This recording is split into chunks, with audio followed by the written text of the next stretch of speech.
Welcome home. We are WNST, AM 1570, Towson, Baltimore, and Baltimore Positive. We're taking the Maryland Crab Cake Tour out on the road. Crab cakes, oysters and beer, 26 oysters in 26 days. Courtesy of our friends at Curio Wellness and Foreign Daughter. I have my I'm a Blunt shirt on. We're going to have some fun with this. We have the Raven Scratch also. Be giving these away throughout the holidays. Coco's, Fadley's. I had a crab cake from Fadley's today. If you're shipping during the holidays, even if you live in Seattle or you got friends in Vegas or Bristol, Connecticut, crab cake ship. Coco's, Costas, Fadley's, all of our partners here that ship crab cakes do a great job. We're going to be promoting all of them into December, all of that, courtesy of our friends at Jiffy Lube Multi-Care. I love reaching out to old friends, and when I do it, I get like on a bender. Like September, baseball, football, stuff's going. October, Lamar, election. And then like I just reach to people through serendipity. We had Ross Greenberg on earlier this week. We have some other old friends joining us this week. Steelers are around. Charlie Batch is checking in. I thought I'll just check in with Kenny Mayne, but we misconnected earlier this year, and there was a Pearl Jam this and a Triple Crown that and a Preakness here, and this Wiffle Ball thing has popped up a couple of times in my world, and I'm like, all right, it's time to get the main event back on here and create a little comedy here during some tough electional times. Kenny, how are you, man? I mean, I miss you, love you. We don't do Super Bowls. I hope you come in for a Preakness for a real crab cake or whatnot. But how's life? Things good? I'm happy generally. Our daughters are all coming back for Thanksgiving. They're all over the country. We got one in Atlanta, LA, Seattle, and New York City. And we're in Connecticut mostly. It's like an old NFL division or like the I Norris know. division or something you got going there, you know? Yeah, but no, we're all right, and I'm excited for this thing that you already mentioned. I'm also excited for crab because when I would come to the Preakness year after year after year, where we'd always see each other, Dick Girardi, famous Oh columnist my in God, one of my Philadelphia, dearest friends in and life. a good guy, and Jay Privman and Jay Hovde and Randy Moss and all these guys. And after the Preakness, we would always go have a huge feast of Maryland blue crab, and you had to pull the tab, and you had the whole thing, right? It's And not like that Dungeness stuff where you wash it all out and yeah. just that's terrible where your people are from. No, I still Terrible. like Dungeness, but this stuff was good, and they got the Old Bay sauce. So Gretchen, my wife, comes one year, and we weren't married yet, and I bring her with me, and it's all the guys and her, and she's enjoying the company and the crab meat, but she's kind of like, is that it? She's looking around like, where's the complimentary dishes? And so the next year, I We eat think, corn usually. It's corn on the cob, like and beer. Beer is the complimentary yeah, dish that goes with that's crabs. fine. I mean, really, you know. But back to wiffle ball. Oh, So okay. I So made wiffle ball. What is it? What I played a lot of wiffle ball. Like so, I we all did. made a movie called Wiffle Ball. I would classify it as a comedy documentary because the truth is, I wanted to do this like a real thing. I didn't want to like give people their lines and make it a fictitious story like I used to do with the football stories. I wanted to go out and find out the truth of what happened in 1989. I was maybe in my second year on TV in Seattle, and I got Harold Reynolds and Ken Griffey to show up at the Seattle Center, and we ended up throwing wiffle balls on a speed pitch at the Science Center and ran that as a story and kind of forgot about it, but I bring it up from time to time telling people that I beat Griffey throwing wiffle balls, and nobody would believe it. And it came to be that the tape was, I moved several times since then. It's been in garages and basements and on shelving, and I still had this one broadcast beta SP tape. For those in the business, there used to be film, then there was 3/4 inch tape, and then this was the new thing. In the late 80s, this new thing came out. It was fancy. It was Now a little everybody's, smaller, right? Because when I yeah, worked at half inch. WMAR with Scott Garceau, they were the big Johnsons. He was Yeah. huge No, guys, right? this is half-inch tape. And by now everybody's using digital cards, and you got the whole world, in 1 inch of space, right? But I had this tape, and my friend Jason Jobs, after I left ESPN, he kept saying, why don't we just go do something for fun, not care if we get paid, do it for the art of it, for the fun of it. We did a children's miniature golf bit that had a little bit of success. And then this was kind of like our next thing. And we put some time into it. And I put a lot of time into the edit. Ken Burns is in it. We got the president of Wiffle Ball in it. We got a professor from the University of Washington to analyze the tape. We go to the Seattle Science Center to go back and visit the scene where it all happened. And all told, it's like a little 30-minute story about essentially my love of wiffle ball and the fact that I got the blessing of getting to throw wiffle balls with, the Willie Mays of our generation, right? Like one of the greatest to ever play the game. And I got to tell this silly little story about what happened that one day in Seattle in 1989. Did Griffey and Harry come back and a part of it or no? No, they're only pictured from the original day. We have a few other supplemental characters, and I mean it's honestly not to be vain about it. Story about me, my love of wiffle ball. You see my childhood friends. You see the house where I grew up. You see So the you're old, telling your childhood wiffle ball story like we all have one. We of played at Rob course. DeBias's yard. There was a green wall. We called it the Green Monster. Once we Yeah. got to be like 12, it was too easy to hit it over. We had separate rules, and the rules were Oh, you had to hit the fence for it to be home run. But it went over the fence, it was an out, automatic oh, out. So you interestingly, had to really learn back control. We you had had to we had finesse a it. pool in the backyard. We had a basketball net that if you hit it in the net, it was automatic grand slam. That's And then we awesome. had rules catching off anything. We had a log cabin in right field, and if you caught it off anything, it was an out. But We very those are just similar. my rules. I just Oh did yeah. 30 seconds. That's the first 15 years of my life right there, Kenny. 100%. Very similar in my neighborhood. We had two fields at my house. One was this kind of skinny field that we played most of the games on. My dad built us a fence. We found signage to have the outfield advertisements. Somebody stole a stop sign in a neighborhood that was being under construction, and that was home plate. It had medium pitch because, like you said, you had to adapt to the surroundings. So you couldn't just fire, nobody would get a hit. So it was a gentleman's agreement, medium level fastball. You could throw junk otherwise. Mark Sansevier broke Babe Ruth's home run record in one summer. He had 840 home runs. We later discounted some of them because my sister wasn't home to take us to Value Mart to buy the skinny yellow bat, which, as you know, is the only official wiffle ball bat.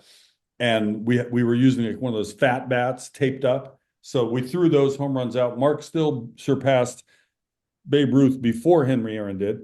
And it's just like I think a love letter to everybody's childhood. If most of us kind of had similar childhoods where some were playing stickball, that was their version of it. We were playing wiffle ball, and the Seattle Pilots were a team in Seattle. They left to become the Milwaukee Brewers. How old were you? Give me like Nine, the okay. 1969. So I know you're a little older than me, even though you're cool and we go to Pearl Jam together and whatnot. And they're even younger than both of us, right? From the wheelhouse of our rock and Yeah. roll. But I would just say like I knew you were a little older, and I know the Seattle connection and the UNLV and the Randall. I know all of that, but like I don't think I've ever talked to you about that part of having a baseball team and then not having one. Because dude, I grew up. I'm an Aparicio. It's the reason I'm here.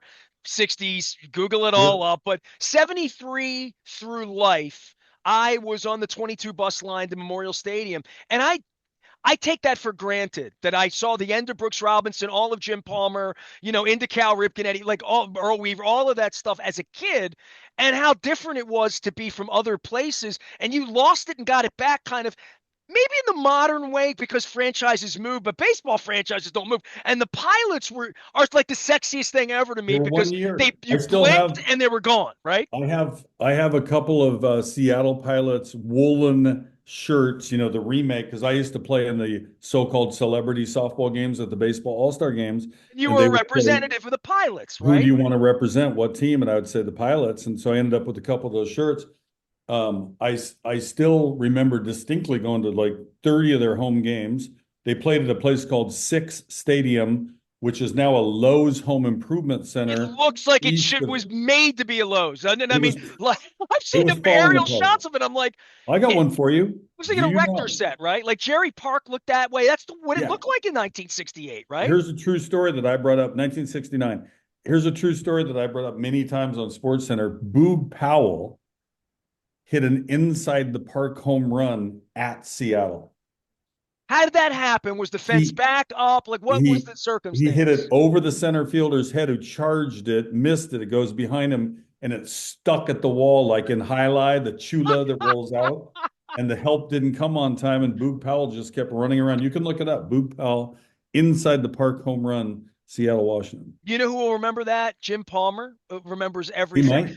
Yeah. Kenny Mayne is here. He's the main event. The film is Wiffle Ball. And the first Right. thing I saw, like I saw the little thing on it, the little trailer, and I watched it, and I'm like, Wiffle Ball. I'm like, I hope he has the rights to use it because I'm just thinking like, you going to give me a history of Wiffle Ball, or is this in the film? Like where Wiffle Ball came? Because I don't really know other than the yellow bat, the little cardboard thing, and the ball that was there, and you could get it at the beach anywhere.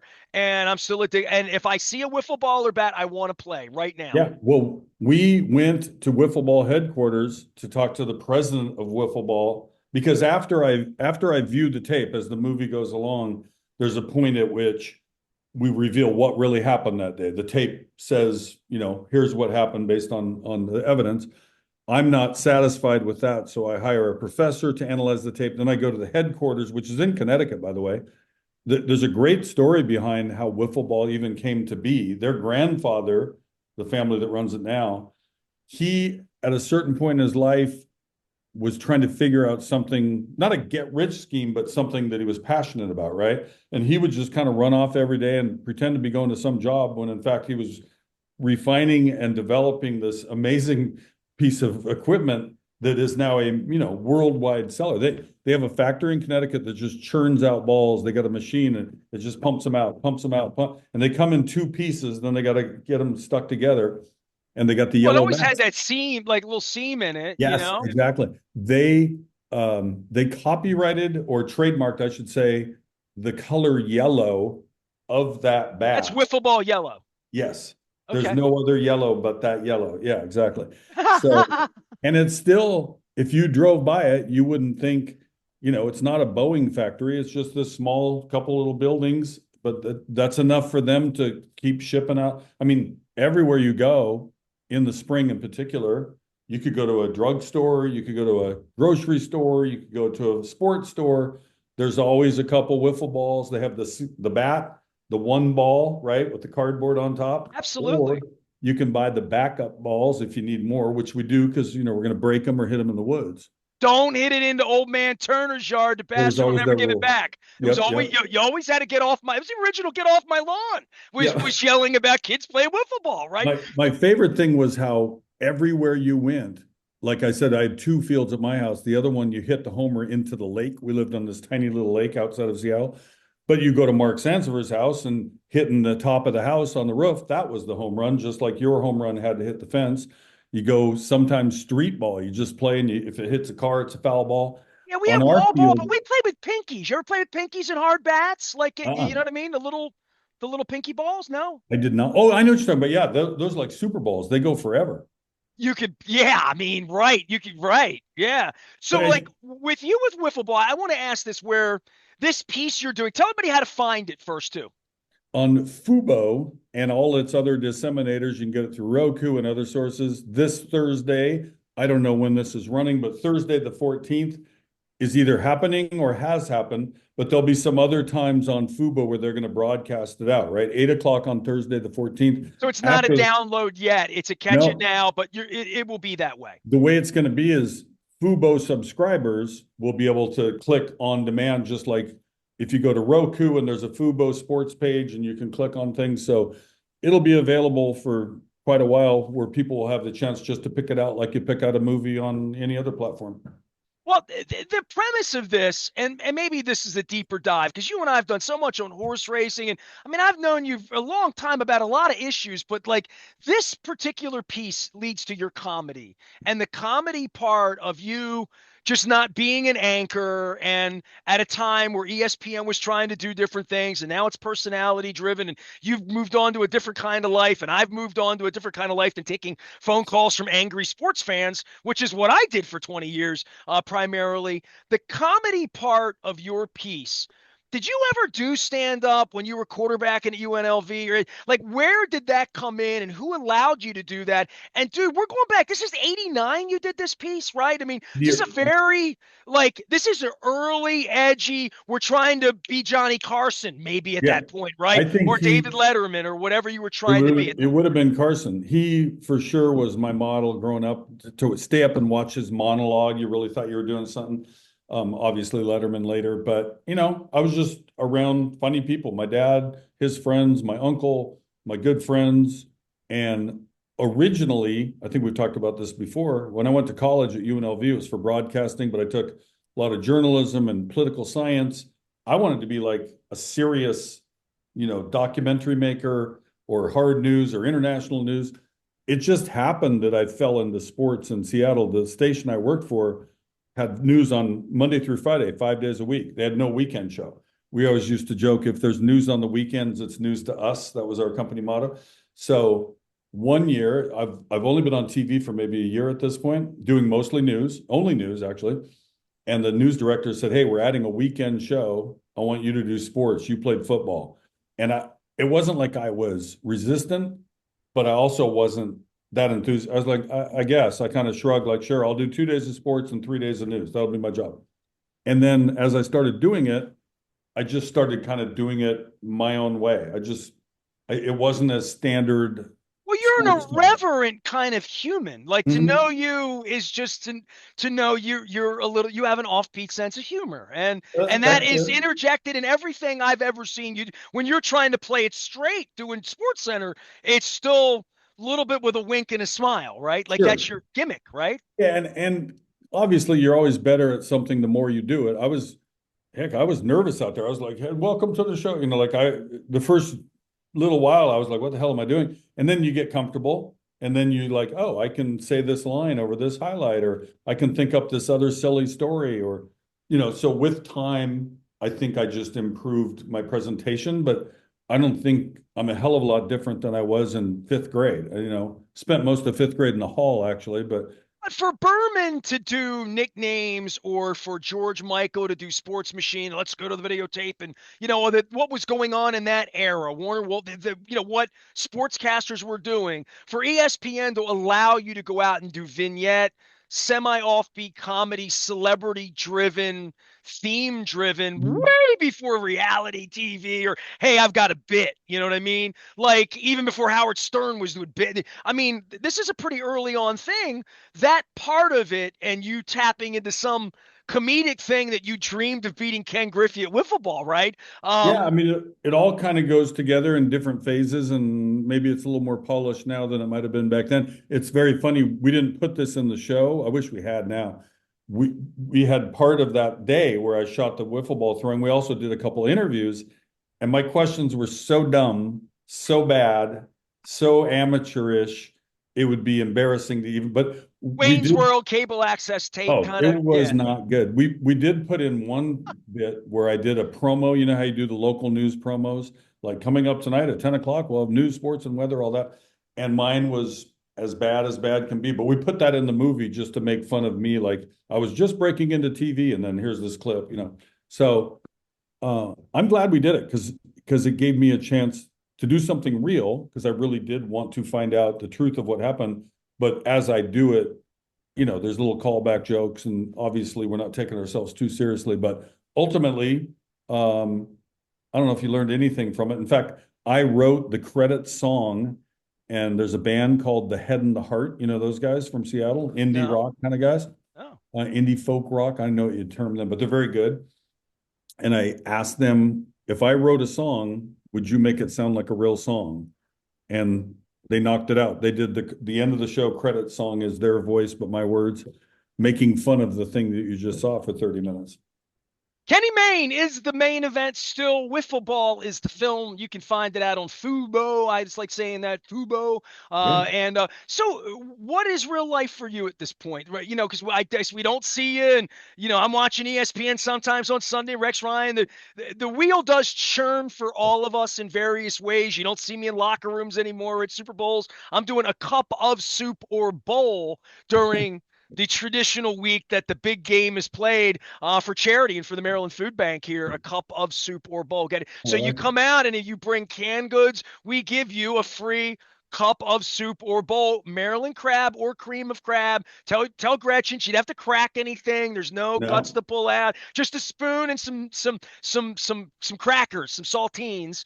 But you're doing a ton of charity work. I know that. You're always doing that. I'm always seeing your Pearl Jam shows here and again. We got to get together and do that again soon. But what keeps you active, Kenny? What wakes you up in the morning, man? Well, I like my wife, and we're getting to spend more time together. I think she's happy that I have a golf passion because then that lets her do her own thing for a while. And we got our kids all over the place. We're still raising them, even though they're not in the house right now. They're all over the place. We got 4 pets. One of them just had to have a toe amputation, but he's okay. Jed's moving on. The Show kitten, them I lost my finger and life goes on. you've shown me that before. Yeah, That's everything's right. good. Tell. Yeah. Yeah, okay. We got that. I'm working on a different project that hasn't, we haven't exactly signed paperwork on it yet, but I think it's about to happen, a new podcast. And the Wiffle Ball thing is going to take up November for promoting it and trying to get people to click on it. And other than that, we're looking forward to having the kids home for Thanksgiving. And I'm still working. You started to work or talk about the charity event. I still have our runfreely.org. It's our Veterans Foundation. And we raise money and then we buy these devices from this guy in Gig Harbor, Washington, who fits them exactly to the person who needs it. So basically, I wrecked my ankle playing football and I needed something to go out and do things athletically. Otherwise, my ankle just kind of blows up. I can't do much without the device, right? So I think Gretchen, I've seen you in that. Didn't you play Wounded Warriors with yeah, me yeah. at Well, we played Warner's flag old high football. Yeah. school? We played Yep. flag, Snoop Dogg's Yep. game, right? Exactly. Kurt Warner was out there. It was an Yes. unbelievable day. Yeah. No, I've done that a few times. And then one by one, every time we raise enough money, I call the guy in charge, a guy named Ryan. I say, hey, who's on the list? Who's next? And we try to determine who's been waiting the longest, who has the greatest need for it. And we call them up, the guy or the girl, and say, hey, go to Tacoma. You need to go get outfitted. So they have to make like a special mold so that it fits just you, right? It's not like a off the shelf type of device. And then once you use it, I just played golf today. My ankle feels great. If I had worn regular golf shoes and tried to walk around the course, I'd be limping for 2 days. So the thing really is amazing. I have nothing to do with the company. I just raise money and get the next veteran outfitted. But I think I'd have to add it up. We got to be around 50 we've helped over the years. So we're making progress. We did a really cool thing at the Super Bowl in Vegas this past Super Bowl. Joe Montana threw passes to people who paid $1,500 to say they caught a ball from Joe. They got a picture of it and a video of it, autograph, got to meet him. And in 10 minutes, we were able to call the next veteran, hey, we just raised enough for you. So we're just doing little one-off projects similar to that. Kenny Mayne's always doing something good, even if it's giving me a free ride home from the former site of Le Colisée That's in right. Quebec City. I said to my wife the other day, because I went to New York last week after the election. I needed 48 hours somewhere where there were sane people, so I went to Manhattan. And I walked around, did my usual pizza.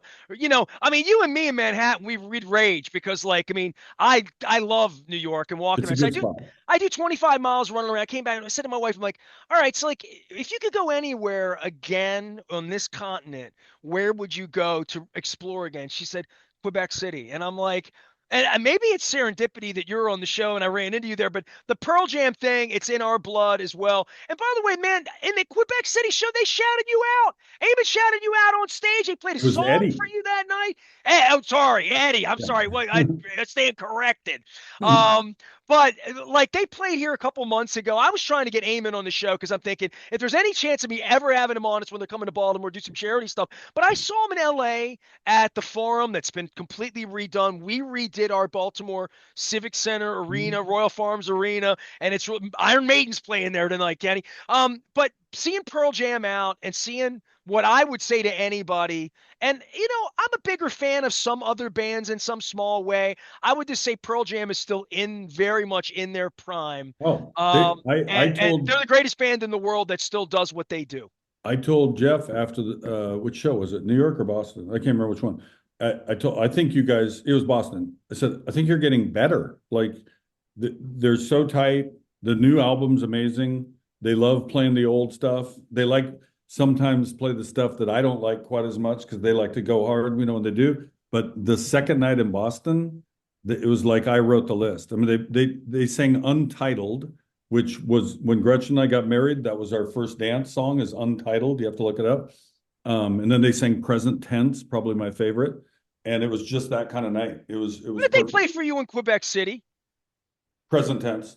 Okay, that's what it was. Okay, because it was Yeah. encore like a little early on. And Yeah. anybody knows anything about Pearl Jam, and I go way back to I saw them the night that Kurt Cobain died. They Oh they man. played they played Fairfax Patriot Center, George Mason. They played like a candlelit show that night, and Oh the wow. rivalries of the bands. And I saw them in Missoula back in the like in the Harry Adams Field House with the Grizzlies, and like way back in the day. And I love seeing them, and it was a treat to see you and spend a little time with you. But it is amazing as I get older. It's my 40th anniversary of doing sports media in the city. How much more joyous music is for me than sports. And maybe it's vocational. Maybe it's that the Orioles suck for 30 years and have been rotten. Maybe it's the Chad Steele, Sage Steele, Raven. I don't know what it is, but music still brings me this joy where sports, I don't say it feels like work. It's not work when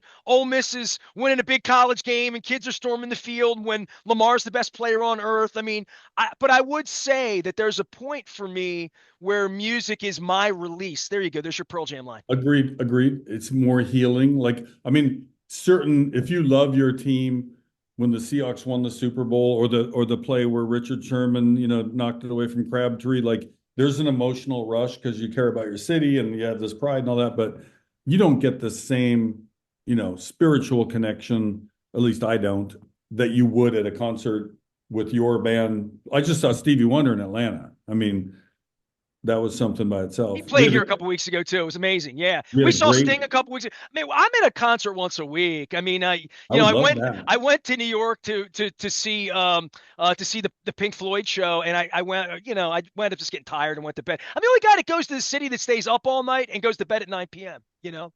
We That's my we seem to story. be going to bed slightly earlier, but she wakes up 6:30 all the time for no reason. Just I'm awake. The cats and the dogs want their food. The day starts when Walter jumps on the bed. But you were touching on old Pearl Jam. I met Jeff before I was really deep. I knew who they were and heard some of their songs, but this is early 90s. They're just on the rise. And I was freelancing in TV at the time before I got on ESPN.